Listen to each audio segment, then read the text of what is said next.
Hello and welcome to the Doctors Who Read Stuff. My name is Chris. I'm Chip. And I'm Brian. And today we're covering the second short story in The Last Wish, which is the story of The Witcher by Andrzej Sapkowski, right? Nice. You're getting really good Did at it? that. Yeah. So the second one is called The Grain of Truth. It opens in kind of that wider story arc that we covered at the very beginning of the first story, where he was sleeping with the lady while he was half asleep. That made a lot more sense in my head. That didn't sound right. No. Yeah. Yeah. But so this is kind of what we kind of talked about, how this is this overarching story that's kind of laid over top of these short stories to kind of tie everything together, right? So in this one, we get a little bit more context. So he's actually at the Temple of Melitele. That's how I read Sure. it, yeah. And he's talking to Nineke. Apparently, Iola is the girl from the first one that was crawling in bed with him. So he's been here before. The priestess Nineke is concerned for him. And it sounds like he came after his battle with the Striga, where he got his neck ripped open. So they express some concern. There's a little bit of talk about Geralt's view of religion. And then we jump into the story, A Grain of Truth. Now, this is a story about Geralt finding a couple of bodies in the woods, coming across a castle, and coming across a monster. In this episode, we're going to cover how the monster is actually very polite, invites Geralt in for dinner. They have a chat, and Geralt goes on his way. Which, That's just yeah. I mean, that's basically the nuts I and didn't bolts see of that this, coming. right? Oh, yeah. So True. let's jump in, and let's first hit that first opening bit with Nineke. There were some interesting things about this. One of the things that I gleaned was when he was in Vizima after he defeated the Striga, the princess, like they stitched him up with let's see, what was it? With shoemaker's twine. His neck was stitched up with shoemaker's twine, which just sounds terrible. Yeah. That sounds It painful. does. And I had to just like stop there and just be like, Oh, yeah. Oh, so I don't know. Have you guys ever had stitches before? yeah. I've had a few. Well, then for one thing, you should stop snitching because that's, lesson number one. But I can't even imagine, having like stitches with shoelaces, essentially, like just thick. Oh, Twine. Yeah. I Yeah. mean, awful. I And just think of like garden twine or just rough and yeah, Yeah. it would chafe. to say the least. But what I kind of gathered from some of this conversation was this was not the first time he had been there. No. Like he's actually gone there for healing multiple times. So this is kind of like he's known these people for a while and has developed this relationship with them.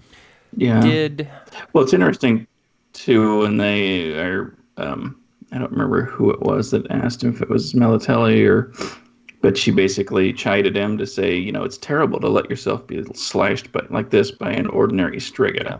It's like Right? you're kind of off your game, girl. What's going Yeah. on with you? What's up? Yeah, so she's Yeah. expressing concern that he's lost a step or his reflexes are slowing, and she Yep. thinks something else is wrong. Yeah. Yeah, she said she believes something is not quite right, and it comes out that they're really like Nineke and Iola want to do some sort of like a trance put him in some sort of a trance Hmm. to help to see if Iola's talents will let her see into the vortex that's of power surrounding Geralt. Hmm. Hmm. So I I have to admit that like this little Interesting. interlude after the previous story that we read, I was just like, no, this Hmm. is not doing anything for me. But right now, this makes things a little more interesting. Hmm.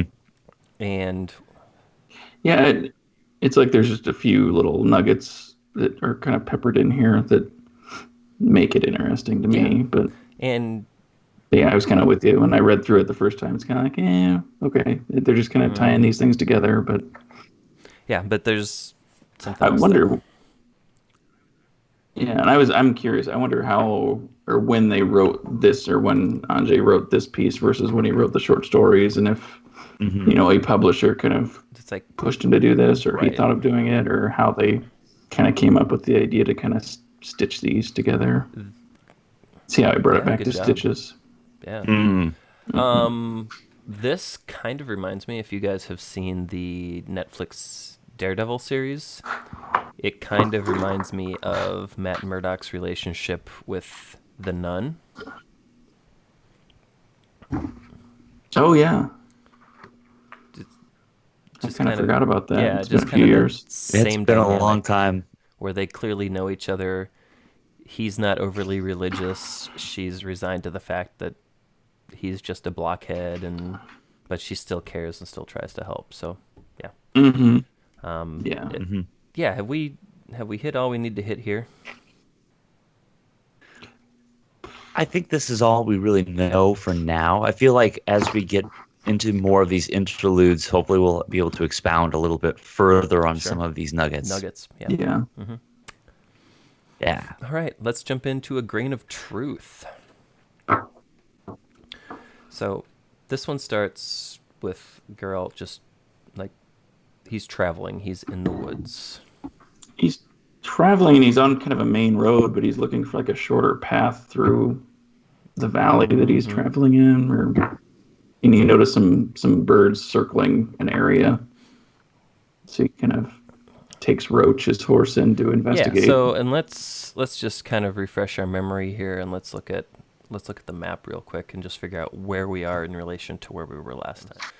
So, again, in the area of Temeria, and if we zoom in there, last time we were in Vizima, which is circled in red on the map.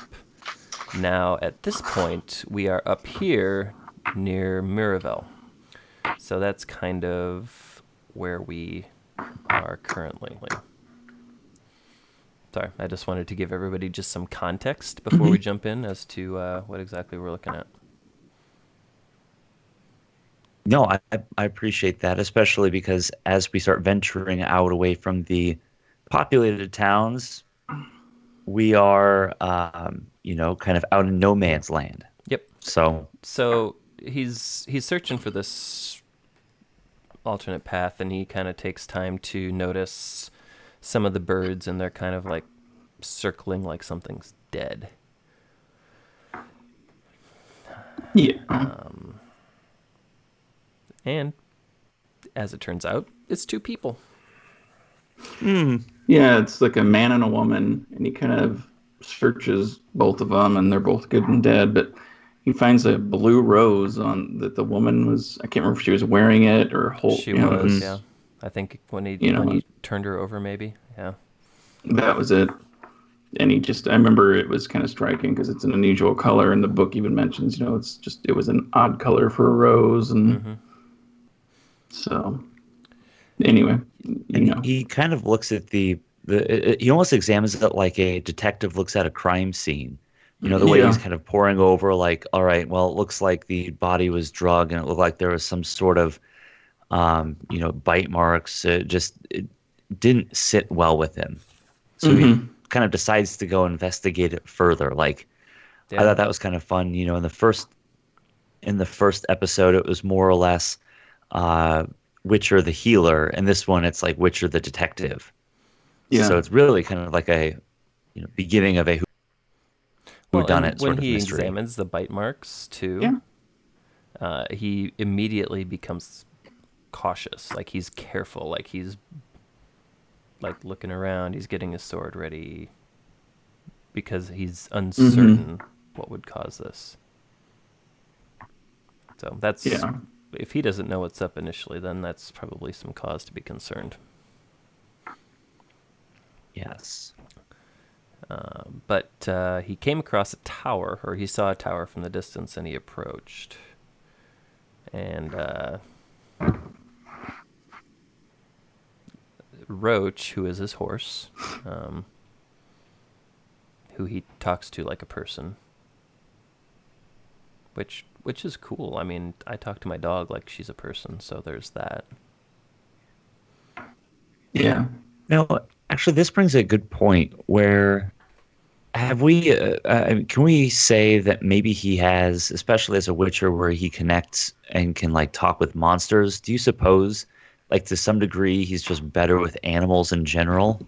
Doesn't he have a comment like that later in the story, almost, where I thought it was after he left. This might be a Yeah. conversation for next week, but I thought it was after he left Nivellan's home.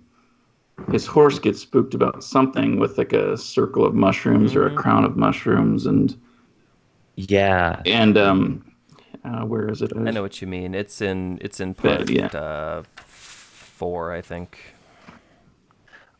yeah. But he Uh, basically makes a comment about something that he's as much animal. Yeah. mhm.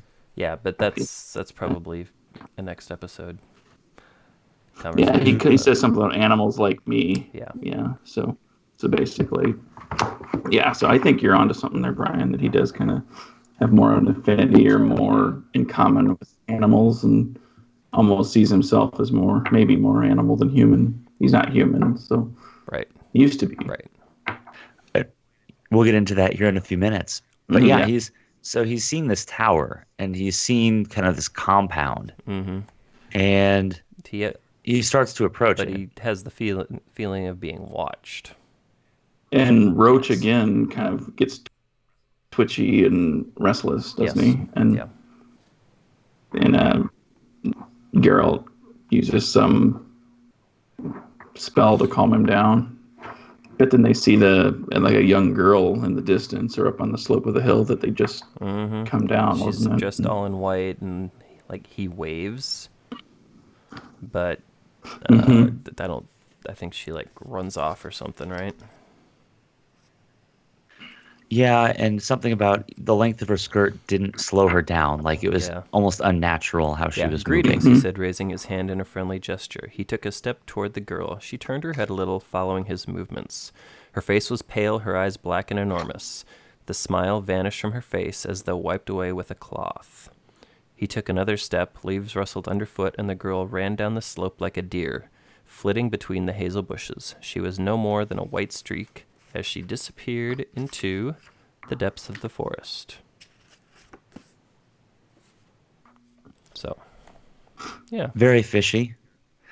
I like it though. Like it kind of adds that element of mystery early on, and um, I have a feeling we'll probably see her or something like her again. Yeah. Yeah, I think that there's something important here. But the weird stuff doesn't stop there, though. Because when he gets into the courtyard of this place, like windows and doors start like opening and closing themselves, which Yeah. Yeah. and this is about the point where I was like, oh my gosh, what is going on? This is interesting. I mean, because Mm-hmm. even though this world isn't necessarily rooted in reality, right? I mean, that much is obvious. Hmm. There's been a fair amount of like things are grounded in reason. Like there's a reason things are like they are. And Hmm. this kind of seemed like, Yeah. whoa, okay, maybe not as much as I thought. If that makes sense. It does, and it just seems fishy, and you can kind of tell that he's a little apprehensive about it. Like you can tell he like just walking in even has his hand kind of ready to pull out his sword at any Mm-hmm. moment, that sort of thing. But He doesn't have to walk too far into the house before something happens or Well, yeah, yeah, Well, someone happens. he notices the rose bush with the indigo colored yep, roses, and then Oh right yeah. after that, he has an encounter with mm, a giant beast that comes charging at him and making all this noise and waving its arms and telling to leave or flee, mortal man. I'll devour you. I'll tear you to pieces. But he doesn't move. right. And Just, basically, like when he doesn't move, the monster just like stops, like he's astonished, and he's all of a sudden they're like having this very formal conversation, which is bizarre, kind of yeah, unsettling, right? because the beast did a lot to try to scare Mm-hmm. him and to intimidate him and shoo him out. And Yeah, um, yeah. And yeah, and then something happens here where like well, he invites Geralt in, and he's inspecting the like his Witcher badge, like his emblem, and yep, he's like, oh, which is made of what is silver. this? It's like, oh, this is the sigil of my guild. The guild he's in. Um, Yeah. but if we But the sigil's silver, right, and the beast touches it, right, which tells Geralt that this isn't really a monster, that something that he needs to be fearful of or that he needs to kill. yeah, and that kind of There's something else, something more at work here. jives with the demeanor of this quote unquote beast, whose name we find out is Nivellan. Now, Yes. people who are listening and have been paying attention will note that, or may have noted that, Nivellan has been cast in season 2 of The Witcher on Netflix, and he will Ooh. be none other than the actor who played Tormund on Game of Thrones. The big redheaded Yeah, dude that I could see yeah, me that. too. So, just a little tidbit there as I was doing some research, I came across that. But Nivellan calls this entire palace a trap. It does his bidding, but it basically keeps him there. And he said he's been like that for 12 Yeah. years, and uh, yeah.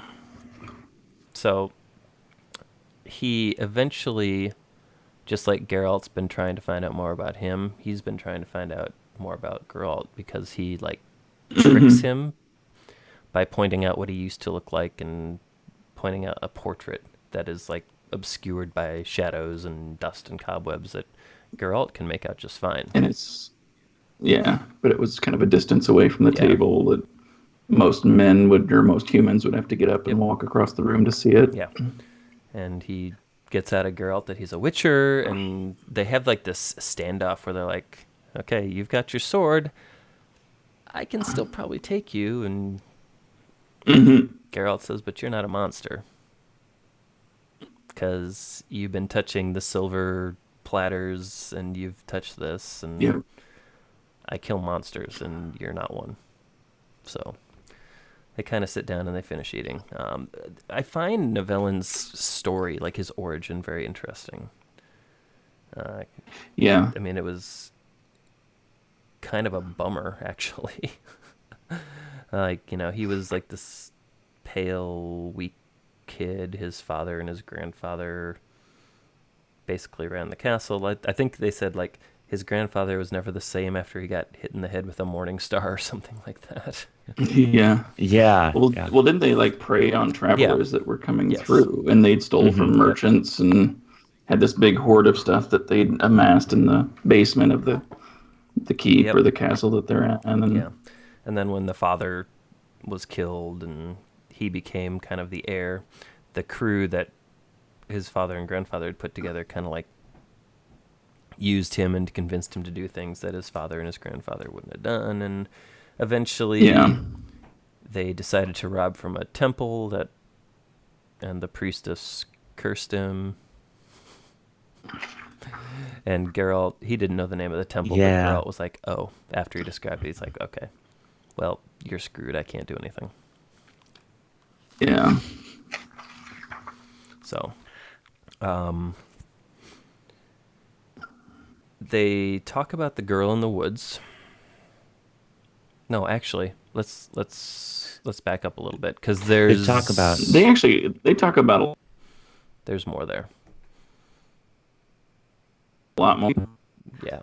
Well, yeah, because they talk about, how he's fabulously wealthy and, he's been stuck in this house for so long and kind of what he's done with his money Mm-hmm. over the years. Hmm. And I kind of, at this point, I don't know if you guys got this at all, but I kind of picture like a Brothers Grimm version of Beauty and the Beast. That's kind of how I felt too. I agree. Yeah. I felt like it was, like these poor people, these poor merchants, these poor workers will like, essentially give their daughters to the beast, For a for a year in year. return for a big dowry at the end, Mm-hmm. that sort of Yeah. thing.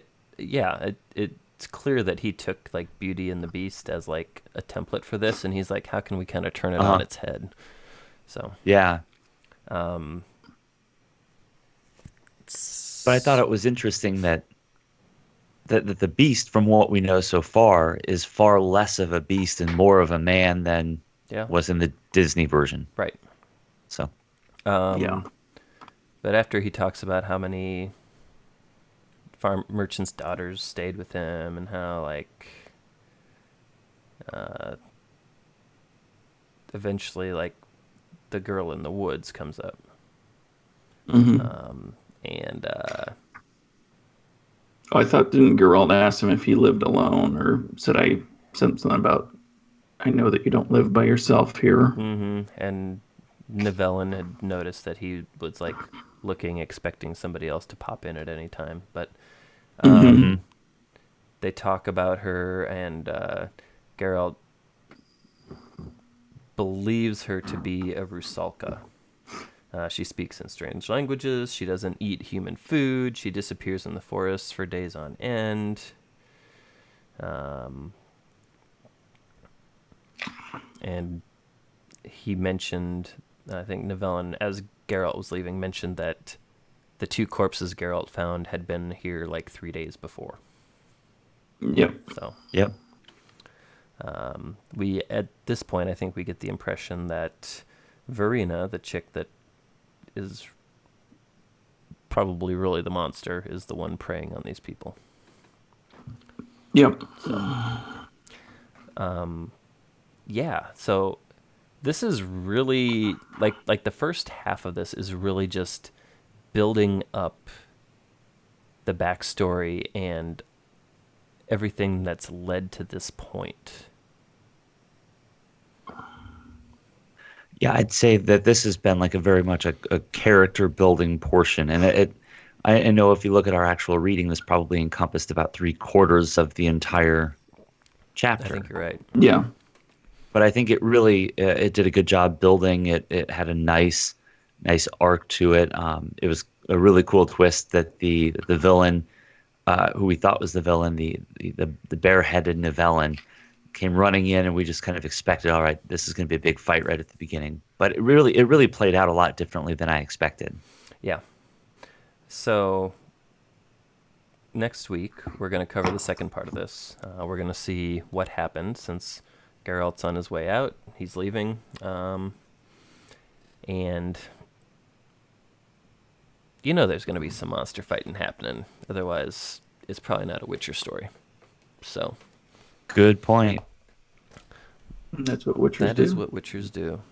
Nivellan, when he and Nivellan are talking, they do make some comment about how there are a lot. Nivellan says there are like a lot of Witchers, but there aren't that many monsters anymore. And Geralt's basically like, well, you didn't get it all right because there are more monsters. Hmm. So, yeah. Yep. Next week, looking forward to discussing what's happening after Geralt leaves, what happens with Nivellan, what's up with this Rusalka. I'm enjoying the world building. I'm enjoying how they're tying everything together, so I cannot wait to talk about how this thing ends. Me too. Awesome. All right. Cool. Well, thank you everybody for paying attention, for jumping in, for sticking with us, and we look forward to seeing you next week. How long?